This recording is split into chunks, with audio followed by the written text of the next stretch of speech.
तुमच्या घरात लक्ष्मी येते पण टिकत नाही का? कष्ट करूनही पैसे हातात राहत नाही. तर 12 पौर्णिमेचा सत्यनारायण पूजन नक्की करून बघा. अखंड चिरकाल लक्ष्मी प्राप्तीसाठी आणि आलेली लक्ष्मी कायम राहण्यासाठी हा एक अत्यंत प्रभावी उपाय आहे. फक्त 12 पौर्णिमा करा आणि बघा तुमचं नशीब कसं बदलतं.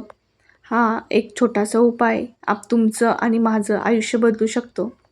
असं व्रत जे प्रत्येकाला माहीत नाही पण खूप प्रभावी आहे. 12 पौर्णिमेचा सत्यनारायण पूजन हे अत्यंत पवित्र आणि फलदायी व्रत मानलं जातं. मनातील इच्छा पूर्ण करण्यासाठी, अखंड चिरकाल लक्ष्मी प्राप्तीसाठी, आलेली लक्ष्मी टिकून राहण्यासाठी हे व्रत श्रद्धेने केलं जातं. जो भक्त पूर्ण श्रद्धा आणि विश्वास नियमाने 12 पौर्णिमेचं सत्यनारायण पूजन करतो, त्याच्या जीवनात सुख, शांती, समृद्धी नक्कीच येते. चला तर आपण आपल्या पूजेला सुरुवात करूया. सर्वप्रथम पूजेची जी जागा असते ती स्वच्छ करून घ्यायची. जागेची पूजा करायची. तिथं मी सर्वात अगोदर स्वस्तिक काढून त्याची पूजा करून घेतली. त्यावर पाट किंवा चौरंग मांडून घ्यायचा. त्यावर स्वच्छ वस्त्र टाकायचं जे पिवळं किंवा पांढरं पाहिजे, कारण भगवंताला पिवळं आणि पांढरं खूप प्रिय आहे.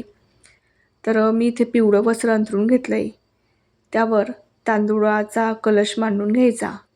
त्यासाठी मी अगोदर खाली तांदुळाची रास अंथरली. कलश घेतला. कलशावर स्वस्तिक काढली आणि चारही बाजूंनी म्हणजे कलशाच्या चारही दिशेंनी त्याचं पूजन करून घेतलं. हे पूजन करणं अत्यंत महत्त्वाचं असतं. लक्ष्मी कोणाला नको असते. चारही दिशेंनी आपल्याला लक्ष्मी प्राप्ती व्हावी यासाठीच तर आपण पूजन हे करत आहोत. तर मी त्यावर कलश मांडून घेतला. त्यानंतर त्यात तांब्या भरून पाणी घातलं. त्यानंतर त्याच्यात 1 रुपयाचं नाणं, हळदी, कुंकू, अक्षता, एक फूल वाहून त्यावर तुम्ही विड्याची पानं घालू शकतात. माझ्याकडं विड्याची पानं नव्हते तर मी आंब्याचे पानं घातले. आंब्याचे पानं हे शुभ मानले जातात. तुम्ही कोणतेही घालू शकतात आणि जर तुम्हाला हेही पानं मिळत नसतील तर तुम्ही कोणत्याही झाडाचे असे लांबलचक पानं घ्या आणि ते त्यात टाकून घ्या. त्यानंतर मी तांब्यावर छोटीशी प्लेट टाकून त्यावर तांदूळाची रास पसरवून घेतली. हे आपलं सत्यनारायण भगवंतांचं सिंहासन आहे. तर सिंहासनाची मी पूजा करून घेते. त्यावर देवघरातील कृष्ण भगवंतांची मूर्ती मी अशी ठेवून घेतली. त्यानंतर त्यांना वैजयंतीमाला ही खूप प्रिय आहे. त्यामुळे मी कृष्ण भगवंतांना वैजयंतीमाला अर्पण केली. सिंहासन तर मांडणी झाली. आता आपण कलशापुढे 3 पानं ठेवूया, म्हणजे जोडीने पानं ठेवायचे. पहिलं पान जे असतं किंवा पहिली सुपारी जी असेल ती गणपतीची सुपारी असते. दुसरी ही कुलदेवतेची आणि तिसरी वरुण देवतेची. तर त्यांच्यावर नावं लिहून घ्यायची, कारण प्रत्येक पौर्णिमेला आपल्याला ह्याच सुपाऱ्या वापरायच्या आहेत. प्रत्येक वेळेस वेगवेगळ्या सुपाऱ्या घ्यायची गरज नाही. आणि ह्याच सुपाऱ्या आपण जी आपली कोजागिरी पौर्णिमा वगैरे असते तेव्हाही आपण या सुपाऱ्यांचा वापर करू शकतो. तर 3 सुपाऱ्या ठेवून त्यांना मी माळा अर्पण केल्या. तुमच्याकडं जे अवेलेबल असेल तुम्ही त्याच्याने त्यांचं छान असं सजवू शकतात किंवा माळा अर्पण करू शकतात. फूल, अक्षता वगैरे त्याच्याने. मी 3 सुपाऱ्यांची 3 देवतांची पूजा करून घेतली. असं म्हणतात की कुलदेवता जर आपल्यावर प्रसन्न असेल तर बाकीच्या देवतांचाही आशीर्वाद आपल्याला भरभरून मिळतो. त्यामुळे इथं कुलदेवतेला आणि वरुण देवतेलाही खूप मान आहे. गणपती बाप्पा तर आपला प्रथम पूज्य. मी दिवा लावून घेतला. शक्यतो तुपाचा दिवा लावा. दिव्याची पूजा करून घेतली. बाजूला सत्यनारायण भगवंतांचा फोटो तिथं स्वच्छ पुसून ठेवून घेतला. ही सगळी तयारी आपण जर दुपारीच करून ठेवली तर जेव्हा आपण पूजा मांडतो आपल्याला जास्त जड जाणार नाही. त्यानंतर माझ्याकडे छान असे पांढरे शुभ्र शेवंतीचे फुलं होते. मी शेवंतीचे फुलं सगळ्या देवांना अर्पण केले. दिव्यालाही अर्पण केलं. मी कृष्ण भगवानसाठी म्हणजे सत्यनारायण भगवानसाठी छान असा वेणी मागवलेली होती. ती वेणी मी त्यांना अर्पण केली.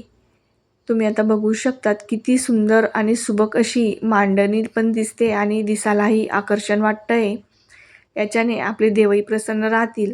जितकी सुंदर आपण मांडणी करू तितकीच लक्ष्मी माता आपल्यावर प्रसन्न राहील.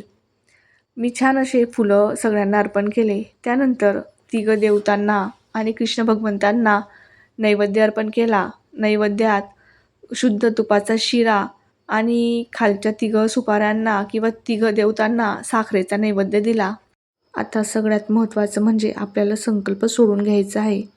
अखंड चिरकाल लक्ष्मी प्राप्तीसाठी आपण हा संकल्प करणार आहोत. माझा यापूर्वीच संकल्प सोडला गेलेला होता, त्यामुळे मी ह्या व्हिडिओमध्ये तो दाखवला नाही. जेव्हा आपण संकल्प सोडू तेव्हा उजव्या हातामध्ये पाणी, अक्षता, फुलं, हळदी कुंकू टाकून घ्यायचं. त्यानंतर आपलं नाव, गोत्र आणि आपण कोणत्या कारणामुळे हे सत्यनारायणचं व्रत करत आहोत ते आपल्या मनामध्ये इच्छा धरायची किंवा व्यक्त करायची.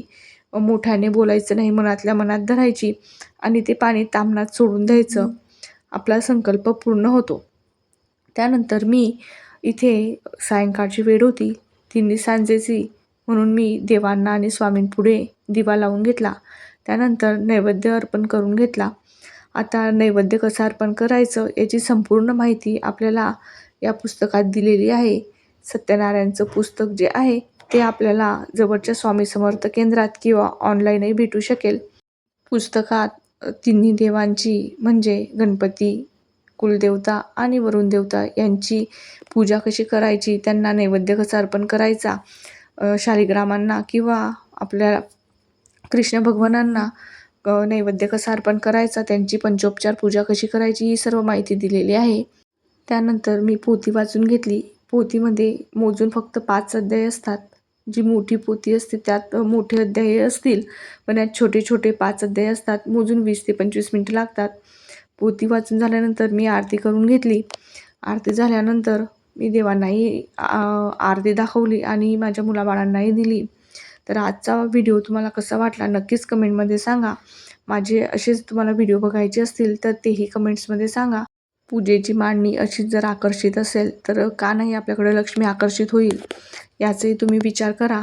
अशी सुंदर मांडणी केली तर नक्कीच लक्ष्मी माताही खूप लवकर प्रसन्न होईल आणि आपली सेवा स्वीकारून घेईल. ते झाल्यानंतर रोज सायंकाळी लक्ष्मी अष्टक आणि व्यंकटेश स्तोत्र रोज वाचायचं.